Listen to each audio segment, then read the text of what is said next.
Well, I think part of the struggle here is that something that we're doing, right, is that we're exploring ideas about the future of humanity and the future of our interaction with nature and the future of our interaction with the universe. And the struggle that you run into, I think, with when you're having that kind of conversation is that we're speculating about the future with information about the past. True. And that's sort of a handicap, is what you're saying? Well, I'm saying that it can be a handicap because I do think that there are certain points at which we're going to be engaging in change that we don't necessarily understand the end impacts of, or do we even know what those are going to look like? And I'm going to give you an example. In the 60s, the foundation for the internet was created.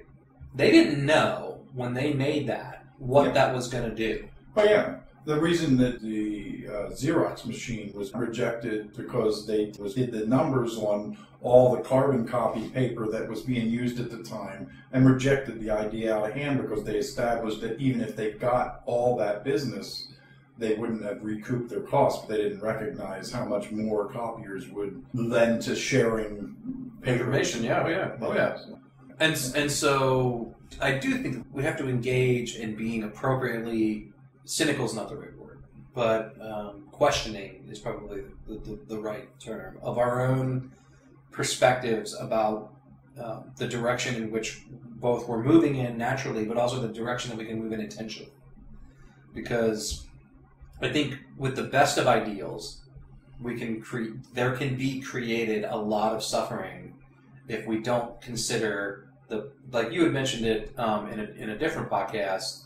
The potential blowback of pushing a specific perspective. Well, I think a lot of it has to do with how you push the perspective too, because ultimately, I think if I come at you with let me tell you what your problem is. Yes, that's different than say, hey, do you mind if my arms are already crossed. Right. So continue. Exactly. But if I come at you, and I could do this fakely or authentically, but ostensibly you want to be authentic as a person. If you have something that you feel is of value and you want to get it across to somebody who needs to have it but isn't necessarily receptive just based on, that let me tell you what your problem is kind of cigar in mouth approach, you can attempt to bring that about by saying, may I share a perspective with you that might differ from yours, and I may not be right, but I'm sincere in thinking that this is valuable. Do you mind if I share it with you? Well, then you might be more open to receive it. So that in that context, then we have been able to at least exchange ideas as opposed to insults. Because once I raise the hackles, it turns into something else, or once you raise the hackles, whatever. The communication turns into not an exchange of ideas, but some other mud wrestling game or status thing. Oh yeah, well it's what we end up doing, and I see that this is one of the troubles that I see, particularly with the way in which we talk about society in general today, like on the news and look, naming outfits or whatever doesn't really matter that much, but what does matter is that what we tend to do is articulate our position. We don't necessarily try to communicate ideas. So when we're articulating our position, we are already assuming that A, we're right, and B, that the information that we have is itself self-contained, and there can be no other data that might inform that position.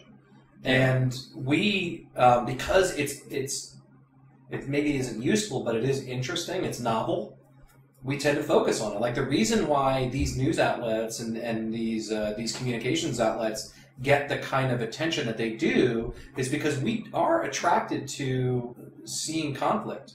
When I'm driving on the highway and there's an accident up ahead, I can't help myself but be interested to try to understand what happened, or who is everybody okay, or whatever the case is. It's also why we're more brave at driving than we are at flying planes, even though not flying planes, but riding in planes is safer. It's because the familiar is not the thing that we're attuned to. It is the unusual, because historically speaking, the unusual could offer the great treasure or be the great danger, both of which we need to be tuned to in order to be able to navigate whatever the variables are in the environment. So I can understand why we're tuned that way. I think it can be maladaptive, particularly when you have industries that are set up to compete for eyeballs and the market is saturated, because then they start getting all hyperbolic and look at me. And I saw a weather report where somebody was standing against the wind and it was flapping their windbreaker, etc. And accidentally, in the background of the camera, these two people came walking by just regularly. That's awesome. It is kind of awesome, but that did happen. Of course. It's such a tragic competition for the eyeballs that you have to compromise yourself to make things look and or be more dramatic. I think the clickbait headlines are part of that genre of hyper competition for attention. And mind you, when there weren't that many players in the field, you kind of had silent handshakes amongst and all of that. But now it's a free-for-all because there are so many competing things, which creates this intense, I think that the fake news and all of that cropped up out of that whole... Oh, yeah, for sure. Well, something that it worries me. So you're talking about like us moving towards this hyperbolic sort of presentation and we're just talking about one industry, right? And also a current cultural bubble. Yes. It's not necessarily going to be permanent. Well, I don't know that it's necessarily going to be permanent, but like what we're experiencing right now was obviously predicted. So you mean by like Marshall McLuhan and Neil Postman and those guys? Yeah, they knew and articulated, I think, very cleanly that if we didn't very carefully check and balance the way in which we handle communications, that it would shape the message. Yeah, and that's true, because everybody has a voice in this medium where they didn't in the other. It does change the message. That's true. Well, and I worry about stuff like I think about the Arnold Schwarzenegger sort of 80s film, The Running Man. Like, it bothers me that we're in 2018 right now. It bothers me that I don't think we're that far away from that. If I got onto YouTube or some show or whatever and I saw that was actually going to happen, it would not, it would shock me. Well, doesn't it happen? Didn't it? I forget the kid's name. Some famous YouTuber took a picture of somebody who had committed suicide in the forest in Japan, and there was a big consternation and whatnot over that. But wasn't that part of that process? Yeah, I mean, it's sort of acclimating us to that very kind of thing. In fact, I think very recently there was one of the first documentaries, and I don't think it was meant.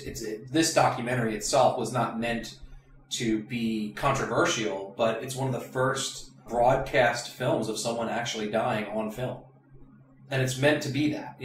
So the documentarian is working on end of life, on the care of end of life. Right. And one of the things that they were articulating, which I find fascinating, is that we sort of dramatize the end of a human life a lot in the way we currently do movies and theaters and shows and things, but the actual act itself is extremely non-dramatic.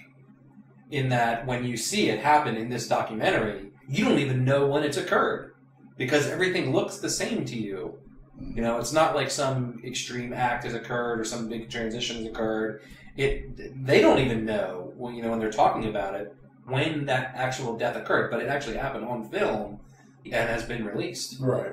And I don't know if that's a step towards us acclimating ourselves to seeing this kind of stuff, but I do worry that we're not that far away from The Running Man, where somebody who's... I forget what they call the show. Something for dollars, where the guy has to climb the rope and these vicious dogs are going to bring him down and eat him alive, but he has to get as many dollars in his teeth as possible. Get out the rope. Yes! Yes! Yeah, I worry about that, because there are certain... there's a certain sort of cultural bend towards that hyperbolic presentation to keep us interested. Right, but there is also, too, a factor that's going on that I think is by far more significant even than the agrarian revolution that made large-scale societies happen and the industrial revolution.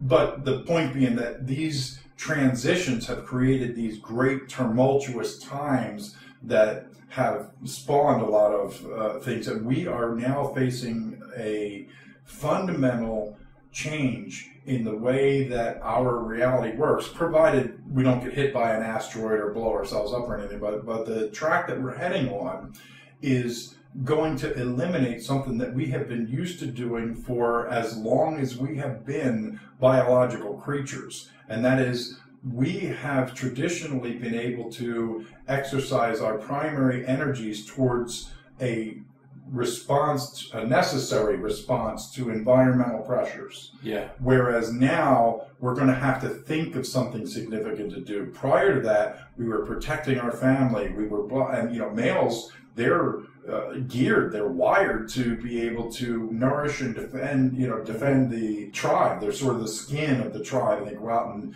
do the thing and slay the mastodon and whatever, bring the meat back. Yeah. So this being removed is going to fundamentally change the necessity to respond to the environment as being the thing that serves our innate purposes, to a need to be entrepreneurial about that. And as a species, we're not good at that at all. No, we're not. And in the event that we have that kind of a deep-seated, fixed action pattern drive that we may or may not understand on a conscious level, it will be an enormously problematic thing if we do not get a little bit ahead of that and begin to soften that, sort of make the runway a little bit before that plane lands, because it's a coming.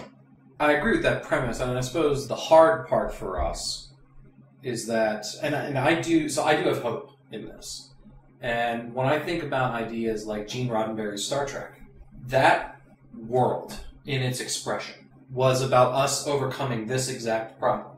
Like us overcoming our differences and overcoming the things that currently keep us, we're just focused on just to stay alive. We are approaching the time when the need for humans to engage in labor in order to have clothes, eat, have shelter, or any of those things, those days are coming to an end. Those days are coming to a complete close. They do appear to be. Yeah, well, at least it appears that way. And it's what's funny is that I actually saw some popular mechanics and popular sciences from the 50s and 60s where they thought that by now we would have already reached this level. Right. Well, we do have a tendency to stagnate our progress a little bit. Well, I think on the altar of preserving what we know. Yes, so there is that, which arguably has some value. Ultimately, the dinosaurs could not adapt fast enough to deal with let's say, the asteroid that hit or whatever.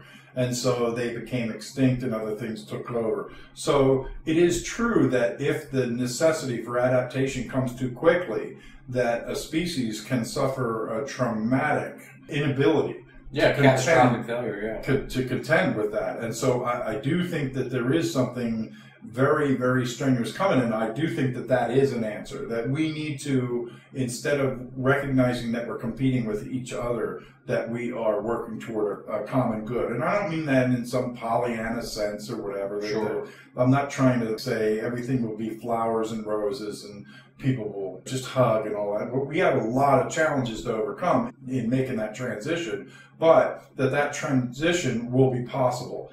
In fact, acting counter to that, like competing with each other, which used to be a survival skill, is going to need to fade into some atavistic, downplayed part of ourselves and a more communal. That's going to need to become what they call an anachronism, I suppose. Yeah. Yeah. Well, there's value in competition, right? Traditionally. Well, there's also value in comedy, but comedy is ultimately an attack. So if you're among friends, poking at each other's golf game, that's different than if you're attacking you're a bum, why don't you get a job, or whatever, when you have no idea what caused that other person to come to the place they are in life and that sort of thing. So that's more of I'm going to protect myself and attack you because I don't want to face my own vulnerability, maybe, kind of humor attack. So I think that contextually speaking, we have to deal with what we as a group are going to need to do in order to be maximally successful. And I think that used to, at one time, for instance, we would have never been able to build the pyramids without throwing a bunch of people at that, suffering at that. Yes. We would have never been able to build the aqueducts in Rome or any of that without some kind of an economy that was predicated on other people suffering. Well, that's no longer going to be the case. Right. And so that whole thing then becomes, instead of an engine for progress, that will then become an engine for, holding us back or even reversing. Well, I will tell you that one of my biggest worries is that artificial intelligence is moving much faster than anyone talks about. Much faster than anyone talks about. Right. Well, it's able to evolve exponentially. Sure. Well, and no one's listening. Like, we are now at the stage where artificial intelligence is now self-improving itself. And now that we've entered that space, like, we're now in that space. Well, like they said in Tommy Boy, went a little heavy on the pine tree perfume there, kid. You've identified the problem, kid. Now, next step is to wash it off. What do we do about that? What are you proposing? I mean, because you're saying that's a reality. It is a reality. And so how will that translate into how it affects our lives? And what are we going to do or be in the context of it? Because I can see what you're saying in my mind means there is no longer going to need to be a doctor that diagnoses a skin lesion because the machine can do it better. In fact, the doctor is it's like almost like we're making Goodwill Hunting. This extreme mathematician that outclasses all the others, and even those that have won the field medal are paled in comparison. And so there we are left with all the things that we've invested in for years now being rendered basically crumbs. So what are we going to do in that context? Well, I want to fully articulate the issue because I think the full articulation of the issue is what is at risk, and it's going back to your earlier statement. Like, if the rate at which we need to adapt is greater than our ability to adapt, it could cause catastrophe. And I do feel that artificial intelligence is probably the biggest thing that's out here in the ether now, today, that will necessitate the need for us to evolve psychologically at the very least, but probably also biologically, in order to thrive in the future. And I do see there being a big gap between the capability of artificial intelligence and our ability to adapt to its capability. Because there are scenarios at play now and tools at play now that can accomplish things that we've never seen before. Like, I don't even think we clearly understand the up and coming consequences for this kinds of things. And I think about in the context of my own professional work, in I guess the microcosm or whatever. But there's already coming tools that we can use that will actually write code for us. So artificial intelligence can be taught to understand what a desired outcome is, and then ultimately deliver that outcome without us even understanding how it gets from point A to point B. That's a scary proposition, because when I don't add any value to the products and things that I work on any longer, I become an unnecessary appendage that can easily be eliminated. And we have to prepare ourselves to engage in explorations that aren't dependent on the kinds of things that I do professionally. And I consider the work I do to be highly specialized. But even in that highly specialized space, we are implementing artificial intelligence capabilities that just blow my skills way out of the line. Right. Well, I think that same thing is happening in diagnosticians, in the medical community, and so on. That there are a whole lot of cascade effects where we thought that jobs would be preserved for many years to come. We would be able to soft land this. Yeah. That is not true. So I don't disagree with what you're saying at all. But I will say this. I know that you have had a passion to be able to cultivate, kids to their fullest potential and all of that sort of thing that you would devote yourself to if it weren't for the necessity to make tents. Right, yeah. And so with that in mind, ultimately the world will be able to free you up to be able to do those more value-added things in the absence of you having to do these other things. So I'm not so worried about myself individually and personally, but what I am worried about is that culturally we've not prepared ourselves for this future. Well, you and I both agree on that. And so that's my big question again. It goes back to, what do we do about this? I love the Lewis Black sort of commentary. What you do with that money is do a public works project. This was a commentary years ago, and one of the things that he was talking about to get people focused was about building the thing. You pay a lot of people to build something. Yes. You know, we built the Empire State Building. We built the Statue of Liberty. Well, we were given the Just Statue take all the money and Yes. go build the thing, and Yes. then you got people that want to come see the thing. Yes. I don't care what it is, as long as it's big. Yes. And I think when you hear him talk about it more broadly, when he's not trying to do it comedically, what he has said is that back during the Depression, they created a for all intents and purposes a group whose job it was to build roads in order to give people something to do. Well, we're going to have to. Whether we do it through government or whether we do it societally or however we choose to do it, but we are going to have to start engaging in communicating at all levels of society to help folks prepare for the idea that, even like being at the cash register at a pharmacy is going to be unnecessary because all of that stuff can happen automatically. Heck, you can go to a store today and you can just pick up the stuff that you want and walk out the door without even talking to anybody at the cash register because it knows exactly what you picked up, exactly what you put in your cart, and as you walk out the door, it charges your card for it because it knows who you are. I mean, those kinds of things are coming. Yes, that is true, and we are going to need to figure those out. But here again, you're identifying the thing that is coming and that we're going to have to face. But I'm trying to focus on how are we going to face it, because here's what I think will happen, and this is speculation, obviously, because we're looking forward now, Sure. as opposed to contextually now and in the recent past, looking at the moment. We can understand here comes the wave.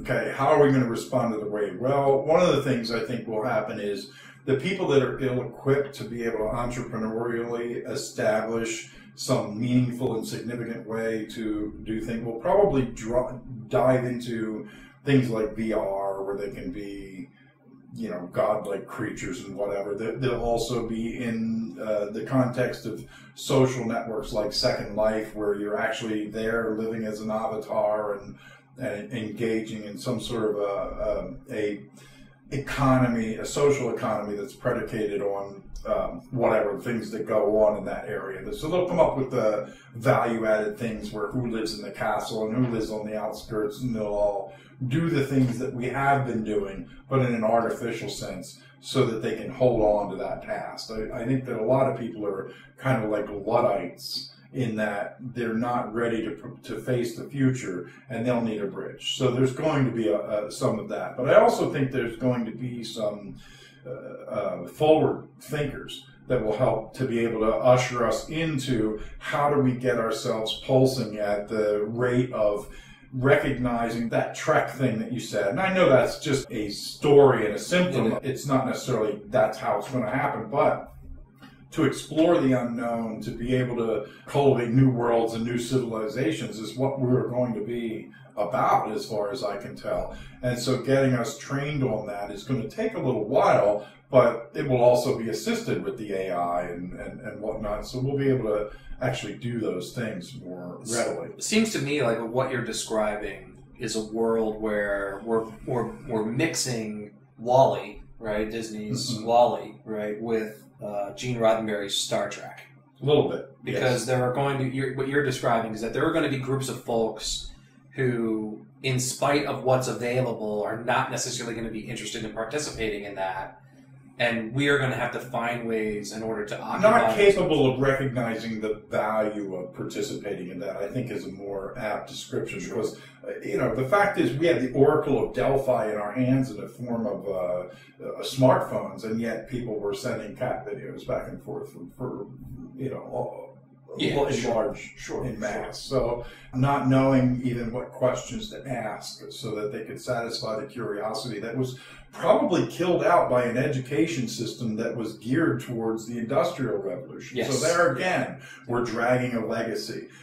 Yuval Harari says that we are going to become the gods that we have mythically conjured up in our past. We are going to become those things because we're going to be able to graft artificial things, intelligence onto ourselves and have access to information in unprecedented formats. We'll be able to augment our bodies and potentially live on forever. Now, I don't know whether who's the guy that does the what do they call Kurzweil? it? Yeah. Singularity? The singularity. Yeah. So that might be possible. Who knows? But ultimately, there is some way by which things are going to go forward. What they look like is not entirely certain, but I do think that if we're maximizing some sort of a continuity that does include us, we're going to need to understand how to be value added. And by value added, that means we're going to need to establish how to operate at a point of servicing a coherency. We're going to have a coherent body. It can't be at war with itself.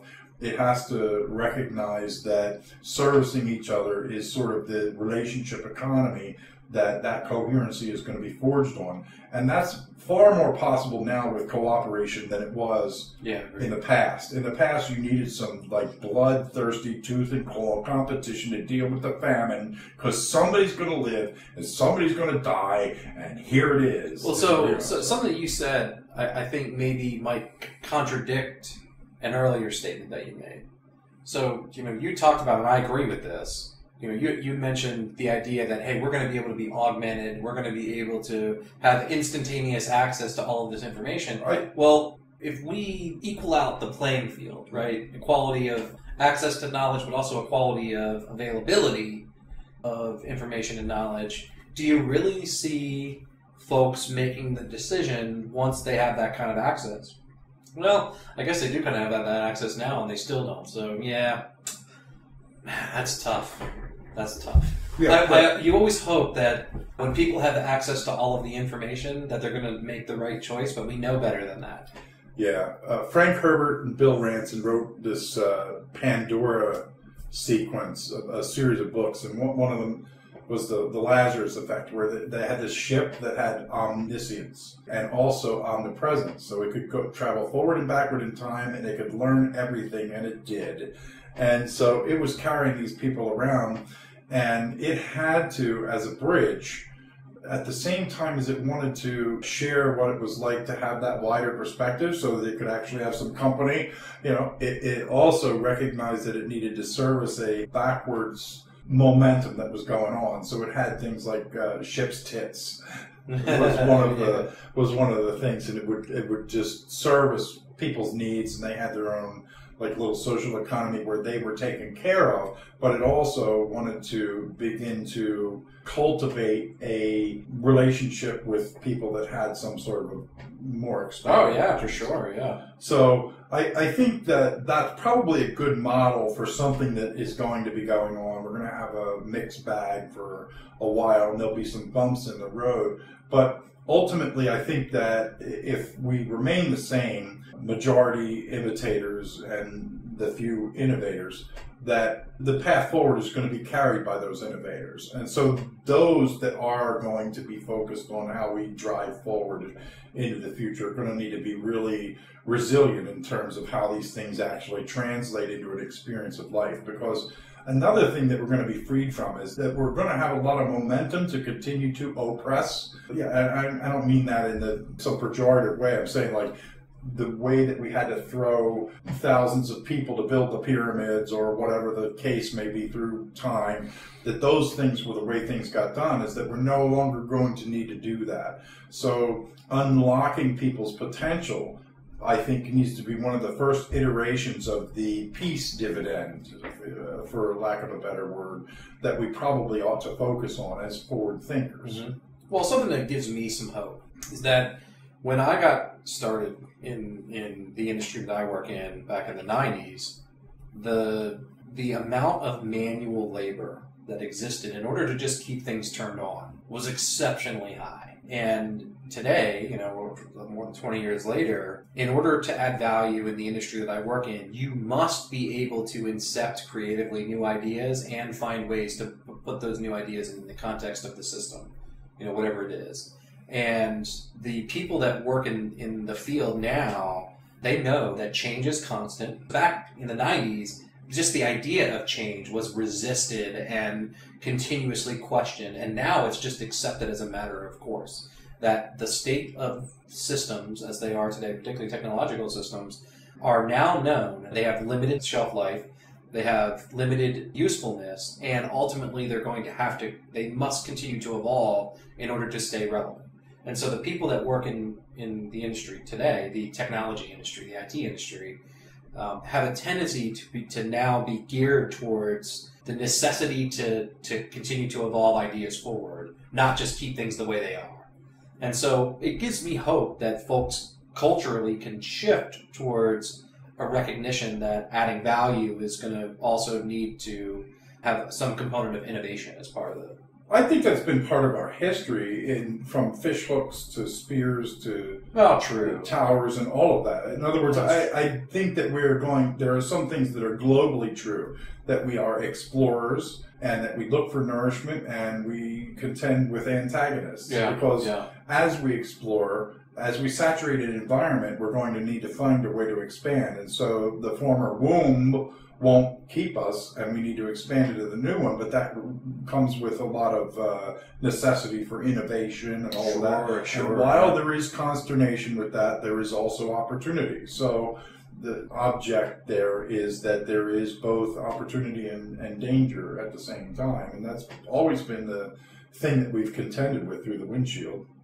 So I try to imagine a universe where we're expanding as humans. We're expanding. We've come to an equilibrium with our relationship with the planet we live on, enough to the point where our ability to go beyond this sort of womb, I guess, as it were, is a natural outcome, and that we're moving into the stars, wherever that case is. Well, I have a tendency to think that the cosmos is structured by accident or but one purpose, whichever the case may be, doesn't matter, but the net result is the same, that if a species develops enough cognitive powers and technology to be able to expand forward, they would also have to simultaneously develop the emotional maturity to not hack each other to pieces in the process. Yeah. Otherwise, it would be like apoptosis in a cell, where there's automatic mechanisms to commit suicide, for lack of a better word. You're talking about the great filter in terms of cosmological. The cosmic filter. Yeah. Well, there is one in us, so our skin cells, certain of them have to die, and as we're developing in the womb, we have web, hands and feet, and the skin cells in between all of the flesh have to die in order to differentiate, and so that this happens all throughout our lives for various purposes, and if it doesn't happen at the appropriate rate, we then run into trouble. So, for instance, cancer multiplies without apoptosis, and so that then becomes a problem, and then it clogs up the very system that it feeds on. So there are things that can run counter to that, but I'm talking about in terms of progression, you have to have that. And my guess is that on a planet scale, if we don't develop the emotional maturity, or at least by fluke, spread out far enough so that it can't all be destroyed at once, if emotional maturity isn't the right way, then we will not be able to break through a threshold. We'll collapse under the weight of our own inability to develop our own emotional arrested condition. It does make me wonder if, in Earth's history, if a creature like us, not like us, but a creature has gotten to this point before and just couldn't get it, couldn't make it. Well, I do think there is some record of the fact that there is intelligence at different levels. So there's a story that I like to tell about a doctor who had a patient that had amygdala damage, and he put a tack in his hand one day, and he had to introduce himself to her every day, and of course she forgot him by the next day. But one day he put a tack in his hand. When he shook her hand, she got a small injury and drew back. The next day she didn't remember him, but her body remembered that injury, and it reacted to that injury by drawing back. She wouldn't shake his hand. And that could be a gateway to something huge, which I may be overplaying here in the next thing I'm about to extrapolate. But that thing is that intelligence happens at all kinds of levels. And so when you start looking at evolution as a developmental body as a whole, as opposed to individual species and all of that, you begin to see some capacity for intelligence. So, for instance, the first cells began to reproduce and multiply until they saturated the environment, but at the time, they did not have a metabolism, a complete loop of chemical reactions, if you will, that began to support and sustain themselves. And so when cyanobacteria, the things that were able to create photosynthesis, came on board in terms of single cell organisms, they just multiplied and kept building up oxygen more and more and more, and that actually caused one of the most significant, if not the most significant, extinction event. And Snowball Earth is what they called it, or the Great Oxygen Event Catastrophe is what they called it, going. And while I may not have the exact details ready, but think about this. After that recovery, there were also creatures, biological creatures, that actually were, for all intents, glorified dung beetles, who took that waste product from the cyanobacteria, ate it, and then produced back the carbon dioxide that those creatures needed in order to function. And so then a metabolism began to take place. Now, was that metabolism perfect? Did it suffer from variation and extinctions based on environmental changes that happened faster than one of those ecosystems could adapt? Yes, but it didn't happen so that it overwhelmed the entire body of life. And so the entire body of life continued to progress, and we are part of that body of life now. And the way that evolution works is if you are contributing something of nourishing value or defensive value in the context of remaining coherent over time, you hang around. And if you don't, you don't. That's it. That's the game. And so when you start seeing that relationship economy being played out, you can extrapolate backwards and go like, oh, that's the origin of this engine that we now ride on. Sure. And I think in terms of our capacity to be able to recognize it and utilize that as a mechanism to see the iceberg coming will prevent titanic disasters from befalling us from time to time. You see what I did there? I did see that. Yeah. Well, like something that kind of like always piques my interest, particularly when I'm reading both nonfiction but also fiction stories too, is that there does seem to be this recognition amongst our collective consciousness. So you were talking about the gal who couldn't, remember. Right. That there are different ways of remembering and responding and being aware and all of that. Yeah. We do seem to tell this story regularly, that there are epochs in our existence,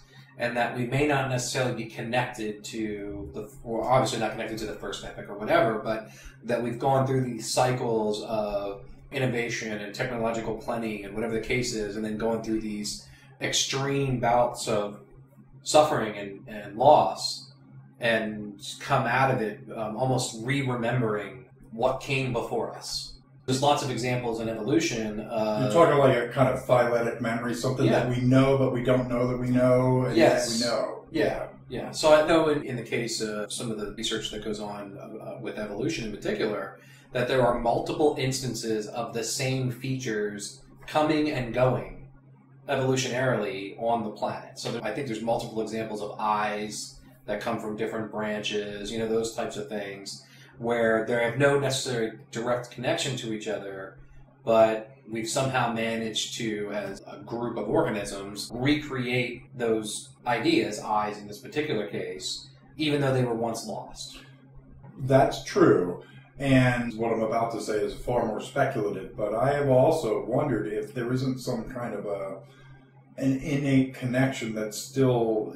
Okay, so Lynn Margulis and Dorian Sagan and a group of biologists came up with this notion that was already existing, but it's called endosymbiotic theory, where different organisms came together as one to create a singular community that was far more effective at adaptation than the prokaryotes were before. So these eukaryotes are sort of a combination of different organisms. So, for instance, they were able to have these little cilia, these little arms and legs to move around, which may have been prior to that, a spirochaete, or I'm not sure the exact pronunciation of the word, but these little spike-like bacteria that come together, the mitochondria and the chloroplasts that are in plants are thought to have been different organisms with their own DNA that merge, but some others have merged such that they've even given up their DNA and have just become part of the apparatus of nourishment and defense for those things. And if you look at that as a model, you begin to see that progress in terms of evolution is the emergence of those cooperative relational bonds that more effectively navigate the environment that way. And so this theme of how our civilization progresses is also an isomorph of how evolution progresses. And I just think if you have a better view for how that mechanism works, you can make more effective and clear decisions knowing the axiom that is going to bring either wealth or poverty. So if you start applying that kind of an idea to civilizations, you can see why they rose and fell, for instance. Because if you begin to go around seizing everything at a maximal rate from the environment without cultivating enough to continue that nourishment feedback mechanism, it collapses the system, the same way that Snowball Earth happened. And so the recipe for wealth and poverty is written into this story that is expressed through the biological relationship economy. I think what you're describing makes great logical sense. Yeah. You use the word logic, that makes me nervous. Oh, here comes the people aren't logical thing. Well, actually, my thought is that because this is kind of going back to our earlier conversation about AI, if you hand an artificial intelligence the tools to understand exactly the kinds of things we're talking about right now, and then task it with coming up with a mechanism to get us from where we are right now to a equilibrium with the environment that will support us moving to whatever the next stage is. Sure. Right? My worry is that the conclusion might be humans shouldn't exist at all. True. And those kinds of things actually kind of bother me. I don't necessarily want to be considered a useless appendage. Well, I completely agree. In fact, I think that our sense of integrity and self is built on the fact that everything about our biological body, as humans, is built on the fact that our integrity depends on an interdependency. Yeah. So that value that the individual organs contribute to others says something about our own nature. And so being able to contribute to each other in this context of the available resources is the economy by which progress happens. So ultimately, I think if we continue to attend to how we can be of value, I forget what the movie was. It was about an orphan. Oh, Cider House Rules. That was a good movie. Right. Well, the guy said to the orphan fellow, he said, you need to be of use. And so he's trying to make him a doctor. And, you know, he said, you need to be of use. And he kept on saying that. And I think that's true, that we develop a sense of our justification for the sacrifices that have to occur for us to live and breathe at all by paying back some sort of contributory value. And if we don't, like, I've never met anybody who was malignantly selfish and satisfied. In fact, those people tend to be the most bitter, unsatisfied people ever. Yes, I like that. Maybe it is possible, but I can't imagine. I've never met anyone whose only focus is themselves and also happy at the same time. I've never seen it. Yeah. So, and I think there's a reason for that, because our biological inclinations are to be connected to the community that we live in and depend on. And mind you, I can understand how predators and parasites emerge. Sure. So if a person is in an environment that is predicated on betrayal and that you need to claw at something in order to survive, you can develop those parasitic and predatory behaviors as a local function of survival. But once it's established, it becomes a bureaucracy. Yeah. So then you continue that, and it ends up being an engine of frustration rather than a bridge across some traumatic period of time. And so we do have those sorts of situations. So I'm not necessarily being pejorative about those kinds of behaviors, But I think it's not behaviors that are the problem. It's the misapplication of behaviors in the context. And we can create something that is an engine of progress based on a cooperative engine, but that doesn't mean we don't attend to defense against antagonists. Well, I think what you're saying is that nature is still going to be nature. I mean, we live in a universe where at any given moment, gamma ray bursts can shoot through the earth, and like that's the end of this podcast. Bye-bye. Yeah. So thanks for the finish. Yeah, that's right. So we can't, we certainly can't live in paralysis against those types of ideas. We just have to be prepared to deal with them as to the degree that we can. Right. And listen, I think that the universal discovery of the fact that cooperation is the engine of progress is probably a truism. Now, can I prove that? Have I seen all swans, so therefore I know all swans are white? No, I haven't. And in fact, I'm pretty sure they're not all white, but they didn't know that at the time that aphorism came out. So there's a good example of something to say, we can't be totally certain of anything, but from this perspective, it certainly looks like the engine of progress has been built on things that have shared coherence value to and with each other, so that it thereby strengthens and multiplies. Yeah, I do like, in the context of your coherence theory, sort of, you're describing it as a coherence value, but there is like some type of coefficient value that in the context of relating to other things, whether it's other atoms or molecules or people or ideas, lend themselves towards being connected and grouping with one another or not. Right, and also the attributes that emerge based on those relational dynamics. So just a real simple example would be salt. Sodium and chloride by themselves have a certain range of capacities that is multiplied exponentially when you look at what salt can do, particularly in the context of complex systems and serving as a role of carrying ionization and moving water and all those sorts of things. So it just has an enormous capacity for value-added behaviors related to coherence that is predicated on that simple relationship. Yeah, but sodium by itself has none of those values. No, in fact, sodium by itself would set us on fire, and chlorine would kill cells. So in relation to biological systems, those two are antagonists, but together they are a necessary obligate asset. So if you strip a body of salt, it dies. Yeah. So there's an example. Yeah. I like it. And there's a lot of lessons like that in water and salt and so on. Now, I want to say we've explored 10 or 15 different topics in 45 minutes. It does seem like that. So I would say that our job was to explore what we're going to do next on podcast, but we kind of strayed. We strayed way beyond. We strayed out of the corral. Okay. So when's a conversation not a conversation? Yeah, that's a good one. Because that actually gives us an opportunity to talk about like meta conversations. Yes. It gives us a context to be able to talk about the things that people never say, even though we all know it to be true. Right. So if you define conversation as just the communication of ideas, that's one thing. But there are also a lot of other things that happen in that conversational or that transactional axiom. So like we had talked about earlier, if I came up to you and said, I know what your problem is. And I started coming down with this high and mighty, I know better than you, just sit there and listen and be useless while I take all the glory, please, kind of attitude, that changes the dynamic of the conversation, or it's more likely to. Because, a parent-child relationship could be like that. So it's always context. But my point being that conversations can become non-conversations. They can become mud wrestling matches. They can become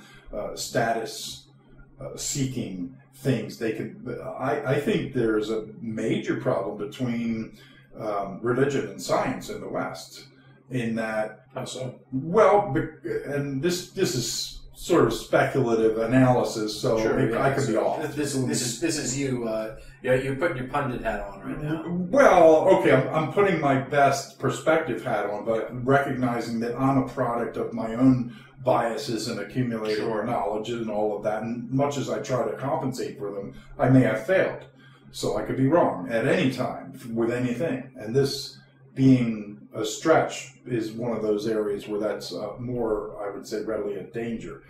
So when religion in the West began to recognize that the natural world was an expression of what they thought was God, and they began to put scientists onto the fray, they had also had some preconceived notions that the scientists began to conflict with. Yes. And because of the fight that developed between them, there is this false dichotomy between religions. You mean that it's either science or religion? Yes, right? and that's incorrect because they're different, really, domains, and they accidentally blended and caught fire as a result with each other. So, but I'm talking about the way that has progressed over time is not necessarily hinged to the original thing, because we can accept science and religion in the context of our society today, at least in the West, but when they talk to each other, for instance, the intelligent design people, the one that want to sort of blend the bridge between science and religion, to use science to prove religion, have this tendency to evaluate things from that perspective, from that. Yeah, you start with a conclusion. Right. Yeah. And the people who have evolution as a perspective, as if that is proof that religion is not true, yeah. Particularly Judeo-Christian, which seems to be predominant in the West. So the way that the conversations go is this person will anticipate how that person is going to potentially use this piece of information, and so then they end up suppressing it. And believe me, that affects the whole nature of what gets concluded in scientific papers and pollutes our progress. I just learned this the other day. 90% of all research goes unpublished. Yes, that's because they only publish the results that will make the money. Yeah. Yes, it's called publication bias, and it's a huge problem. I did not realize it was like that. Yes, it is that. That's why there's so much, conspiracy theory and blah against the Monsanto, which is now Bayer or whatever, with glyphosate. You're talking about Roundup and all that Roundup, stuff? yeah, it's all that. So that only the results that are funded get published, and only those that are funded and approved by the financiers, because there's a vested interest in getting more research funded, because ultimately these bureaucracies attempt to preserve themselves, and so a research lab wants more research, and the way that it gets research dollars is by funding economically viable results. Exactly. Yeah.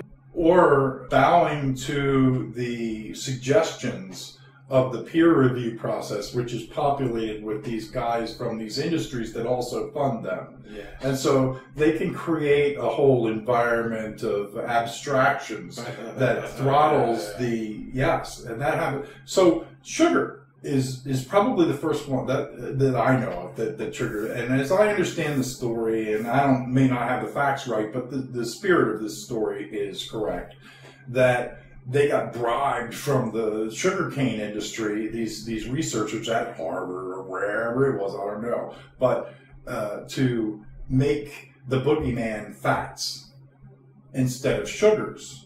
And so in the 60s, Sugar Smacks was a cereal. I mean, everything was loaded with, and of course, once you develop a cultural bureaucracy that consumes that kind of thing, you have that momentum, which caused lots of things, including metabolic disease. Perhaps cancer has been, suspected but we don't actually investigate things according to empirical evidence. We investigate things according to financial resource.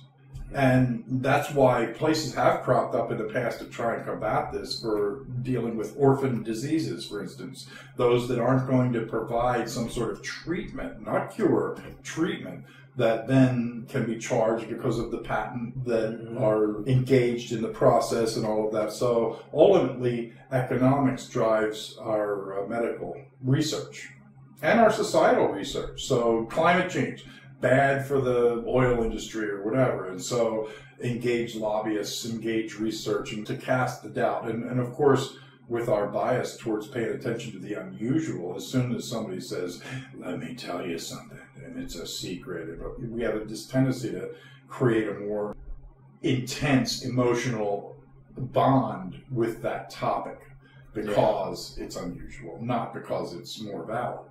No, that makes good sense. Whether repulsion or attraction, so it's more emotional. Yeah. I'm not accepting that. My whole way of life will be destroyed on that, but I'm not even acknowledging that in my own head. I'm just going forward with my engine of repulsion because this idea threatens me in some way that I don't necessarily understand by way of cognitive functions, but deep down inside of me, I'm afraid, and so therefore, it's crap. And mind you, my guess is that a lot of those folks who made those decisions are locally sincere in their approach. It's not like they're cackling, mustache-twirling villains or anything. I think it's because we are driven by things that we are emotionally attached to or repulsed by in ways that we're not necessarily cognitively able to grasp. And so we end up reacting in an attracted or repulsed way based on things we don't necessarily have gripped with words very clearly. We don't have a concise vision for why we do the things we do. We just do them. And I think that local optimism is what drives a lot of problems in society. And in fact, why I have a tendency to gauge what we do in mass with a little more suspicion than I would what an individual would do. So I could go intent reading on anybody and villainize them or lionize them. If that person could do no wrong, or that person's just completely terrible, so whatever I do is going to be filtered through that lens.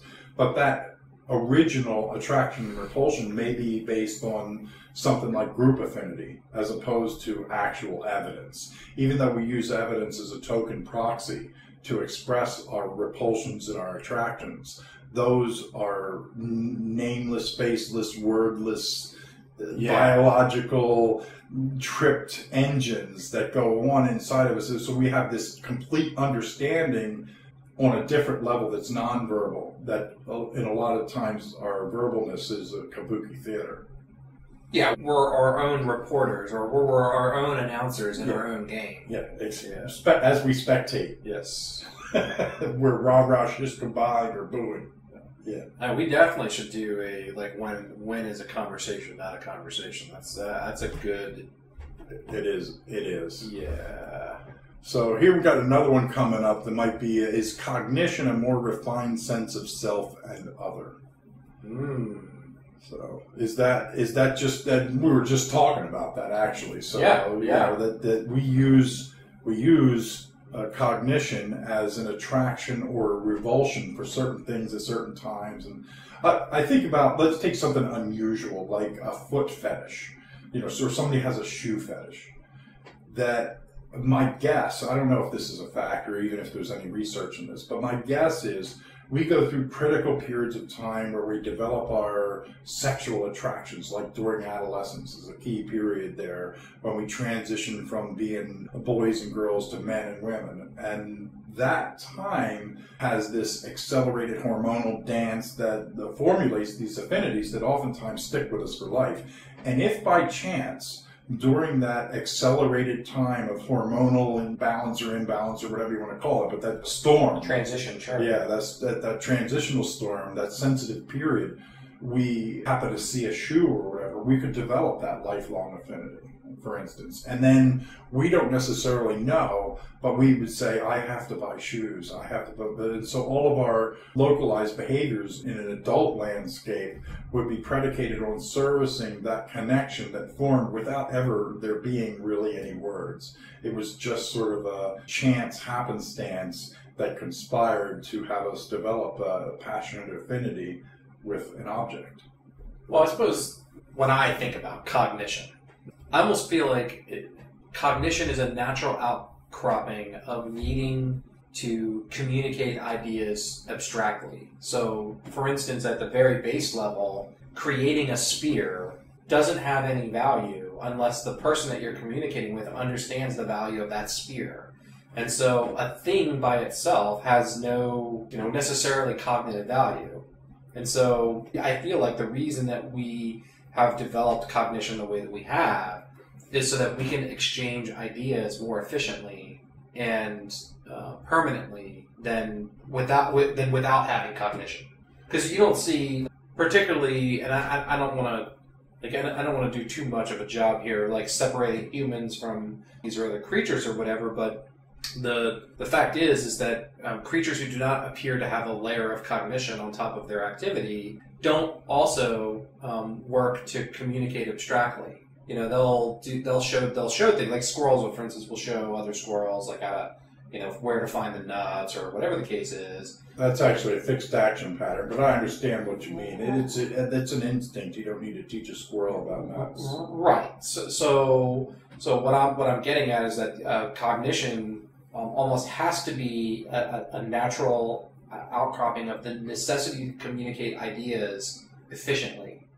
Yeah, I think this is a guess. There's lots of linguistic theories about how language got hooked. But as hunter-gatherers, where some had to go out and then communicate where the trails were under adversity, that the inclination of us to begin to use maybe hand signals and vocal signals as a mechanism to be able to convey those things. And even the art that appears on the caves typically have animals and whatever's involved. So the icons of nourishment, of existence in that day were the primary things that were first communicated, at least if we use art as the example of how that came about. And so I do think that ultimately we threw a stone and it killed the beast, and then we somehow gave the name to the stone so that we could communicate to the other to use the stone, in essence, and that's how it started. I think the irony in all of this is that we put so much value on the things that we say, but the things that we say are such like this tiny, it's like the thinnest veneer. Yeah, so like I think about it like in the like when I relate it, I you know, the Earth is mostly just a molten ball of fire with this tiny, minuscule shell and tiny little nothing of an atmosphere on top of it that we all live on. And we focus all of our attention on this tiny little thin veneer when most of what is going on is under the surface and beneath the waves, as it were. Yeah, I think that we articulate what it is that we have had to do to negotiate. So over the years, we have developed this thing of passing genes on to the next generation and whatnot, because the antagonistic forces would take an individual organism and make it collapse under the weight of its own inability to continue to meet innovation necessities to continue forward in time. So we die. And so this other mechanism to continue forward, to refresh and renew, happens on that big scale. But it also happens on a cellular scale and all of that. And then we come up with words that also do that. Some of the words, like for instance, even our slang jargon, the word cool has been an anchor. But back in the 80s and 90s, there were words like, you know, fat and rad and whatever that have been more ephemeral. And dope. There you go. I'm trying to bring that one back. Ah, yes. Good luck with that. Yeah, that would be dope. It's not working out well, but I'm trying. Yeah, well, that would be dope. So let me contribute to the zeitgeist here. Fair enough. Yeah. So let's all be dopey. Anyway, I'm going to be the hep guy that misuses the word. Oh, please do. Yeah, somebody has to. Somebody. We all have to be dopey and hep. So, at any rate, I do think that this thing that we begin to articulate is a reflection of, but like you had said, it's like judging the ocean by the surface water. You can't do that. The ocean is far more than that. Sure, the surface is what you touch, and the surface is what you interact with. It's the membrane. But it's not the whole organism. It's not the entire thing. And so what we do to behave back and forth and how we build our sociality is predicated on things that have built momentum over the millennium, but we don't necessarily understand. And we definitely have not captured well, at least as a species, in our meager net of abstractions. Although I think one of the most powerful things that we have in our arsenal in terms of our verbal abstractions is the story, because the story is like a cell in that it can convey so much more information than the sum of its parts. The story is like the engine of, you can take a one paragraph story and spend a lifetime extracting the meaning and the value out of that one paragraph. Agreed. And so that's really the agent of not only change, but the ability to frame this complex thing that we are in understandable terms that can be utilized in our very limited RAM, so to speak, in our random access memory.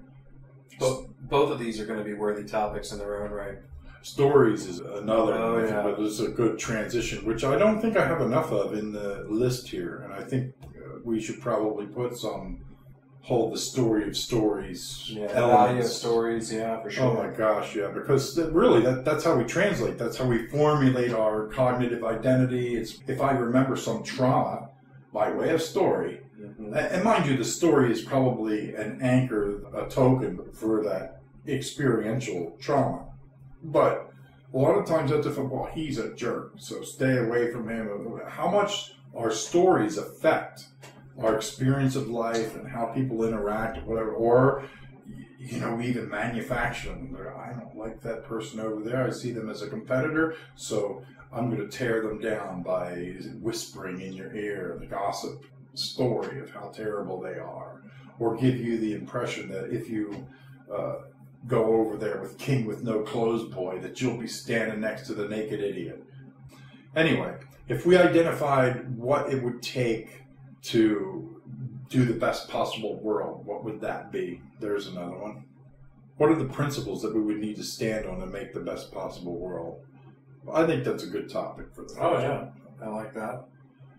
And we did the justice systems towards retribution. Yeah, we did do that. So, but we didn't do can neuroscience reform criminal justice systems, which I think is part of a broader topic. So we may want to reformulate that question to be, how do we integrate evidence-based science into our institutions, which seem to have the same breach as science and, let's say, religion. Our institutions are religion 2.0. Once they're established and they operate the way that they do with the values that are often unspoken, unknown, formed based on what we knew at the time, that don't get renewed and maybe that's why, in fact, that lack of ability to integrate new information at the appropriate rate, because you could, integrate new information so fast that it collapses the very systems that serve you too. So I'm not saying integrating new ideas is good and resisting new ideas is bad. I'm saying that an appropriate rate is right. And if we have some kind of an engine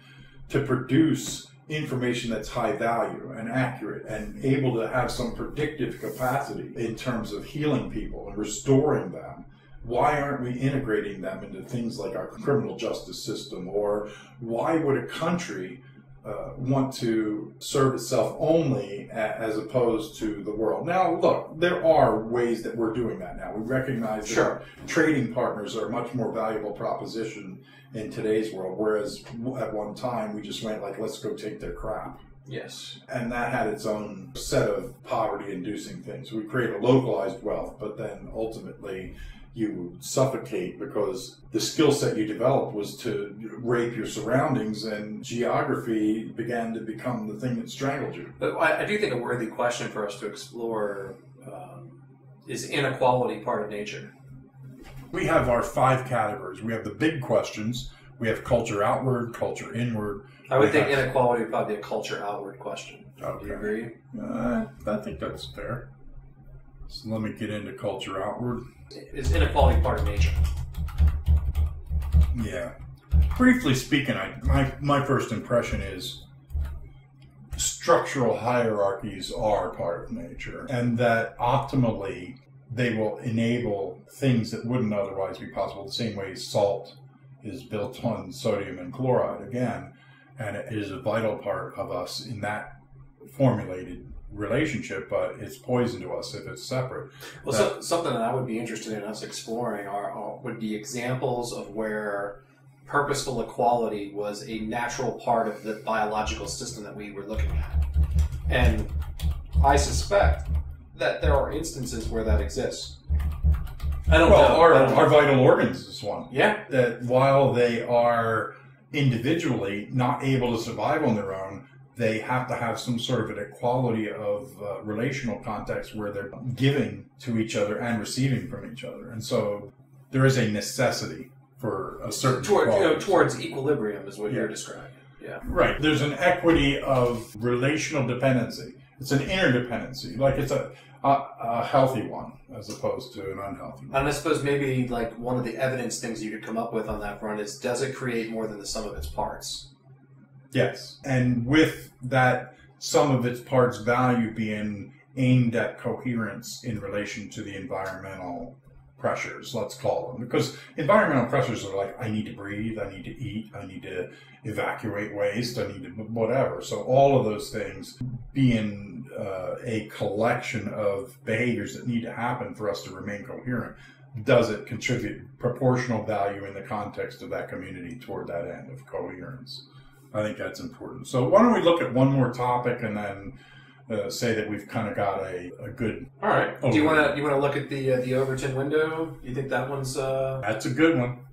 That's a good one. So why don't you explain the Overton window a little bit? So in the context of society, the Overton window describes a set of ideas that either lead towards more freedom or less freedom. It's really it's that simple. It's not a left or right scenario, but there's a set of ideas where at one end of the spectrum, it's an unthinkable action that we would never take in order to achieve more freedom, or at the very other end of the spectrum, it's an unthinkable action that we would never allow in order to get less freedom.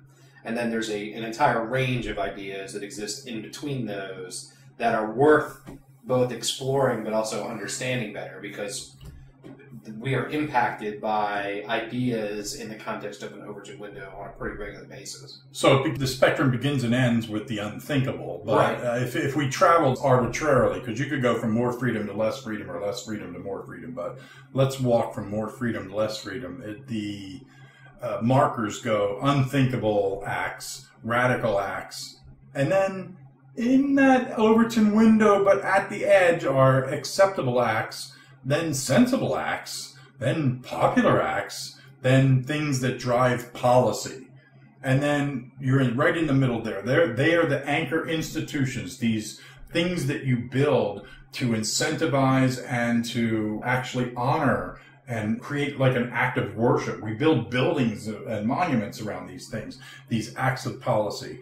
And then traveling down the grade toward less freedom, you back again to popular, sensible, acceptable, and then radical and unthinkable. So it actually, in the center is policy, and then it goes outward to the unthinkable at both ends of the spectrum. Well, that's a nice framework with which to understand the cultural zeitgeist, the common currencies that we use to operate. Yeah, well, it's also a tool that gets used in order to bring ideas to the mainstream. So if an individual has an idea that they recognize is considered radical or even maybe unthinkable, from the perspective of the Overton window, things that even if they think it's a good idea, but those who understand Overton's window know that there is a way to get the unthinkable to become policy. So do you think this is why they do like the trial balloons and the framing of ideas? An anonymous source release this information? Oh, yeah. Oh, absolutely, yeah. Right.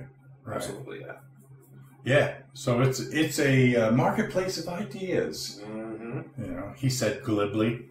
So it's also known as the window of discourse. But yeah, it's a range of ideas that are tolerated in public and how we act toward that. That's a good topic. All right, well, I think we have pretty much buttoned up enough basic line topics that we can build a few podcasts on. But if anybody out there has better ideas, well, we're certainly open to them. Or if even you would want to contribute some paper or article that we could use as a spark to get the campfire started. Well, this is definitely a two-way conversation. So we're trying to make it one. Yeah. So within the constraints of the technology we have, so can't necessarily have a two-way conversation when we're talking into a mic.